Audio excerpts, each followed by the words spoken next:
નમસ્કાર મિત્રો.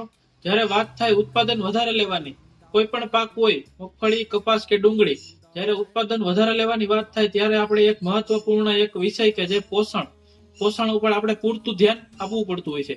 મુખ્યત્વે આપણે જમીનની અંદર નાઇટ્રોજન, ફોસ્ફરસ, પોટાશ અને વધુમાં વધુ સલ્ફર અને બહુ તો ઝીંક આટલા આપણે પોષક તત્વો આપતા હોય છે. પણ ખરેખર છોડને ઘણા બધા પોષક તત્વોની જરૂર હોય. 16 થી 18 જેટલા પોષક તત્વોની જરૂર રહેતી હોય છે. તો આપણે આપીએ છીએ ખાલી નાઇટ્રોજન, ફોસ્ફરસ, પોટાશ, સલ્ફર, આપણે એટલા જ તત્વો આપીએ છીએ. તો એના માટે આપણે ક્યાંક ને ક્યાંક આપણને ઉત્પાદનમાં ખામી જોવા મળતી હોય. જો આપણે પોષણ પૂરું આપવું હોય તો એની અંદર મિક્સ માઇક્રોન્યુટ્રન્ટ આપણે જરૂરથી આપવા જોઈએ, જેથી કરીને છોડને તમામ પ્રકારના જે પોષક તત્વો છે એ મળી શકે અને એની સાથે સાથે જે આપણે જમીનમાં નાઇટ્રોજન, ફોસ્ફરસ, પોટાશ જે આપેલો છે એનો પણ એ વધારેમાં વધારે ઉપયોગ કરી શકે.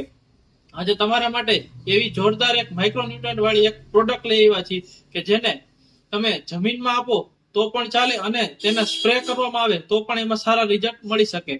તો એની આપણે વાત કરીએ તો ન્યુટ્રી પ્રો મિક્સ માઇક્રોન્યુટ્રન્ટ ગ્રેડ. આની અંદર વાત કરીએ તો ઝીંક, બોરોન, ફેરસ, કોપર અને મેંગેનીઝ જેવા ઘણા બધા મિક્સ માઇક્રોન્યુટ્રન્ટ તત્વો મળે છે. એને જો તમે નાની માંડવી હોય અથવા તો નાનો કપાસ હોય તો તમારે જો બીજું ખાતર કોઈ પણ નાખતા હોય એની સાથે જો મિક્સ કરીને નાખવામાં આવે તો છોડને માઇક્રોન્યુટ્રન્ટ સારામાં સારા માઇક્રોન્યુટ્રન્ટ મળી જાય છે, જેથી એનો વૃદ્ધિ, વિકાસ, ફ્લાવરિંગ એ બધું સારું રહે છે. અને જો છાંટવાની વાત હોય કે જેને મોટી માંડવી થઈ ગઈ, કોઈ પણ ખાતર આપવાનું નથી, અને જો સ્પ્રે કરવાની વાત આવે તો સ્પ્રે કરવામાં પણ એક પંપે 20 થી 25 ગ્રામ લેખે ઉપયોગ કરવામાં આવે તો એમાં પણ આપણને સારામાં સારું રિઝલ્ટ મળી શકે છે. મુખ્ય ફાયદો એ છે કે આ બધા જે માઇક્રોન્યુટ્રન્ટ છે તે ચિલેટેડ સ્વરૂપમાં છે, જેથી કરીને આપણે જ્યારે ઉપયોગ કરી એટલે ખૂબ જ ઝડપથી જે છે એ લાગવાનું ચાલુ થઈ જાય છે. આની અંદર ફેરસ છે, જે મગફળી અત્યારે પીળી પડતી હોય એમાં કામ કરે. એ સિવાય બોરોન છે, તો બોરોન આપણે ફ્લાવરિંગ સ્ટેજે આપણે સ્પ્રે કરતા હોય તો આની અંદર બોરોન આવી ગયું, જેથી કરીને ફ્લાવરિંગ ખરવામાં પણ અટકાવશે અને ફ્લાવરિંગમાં પણ વધારો કરે.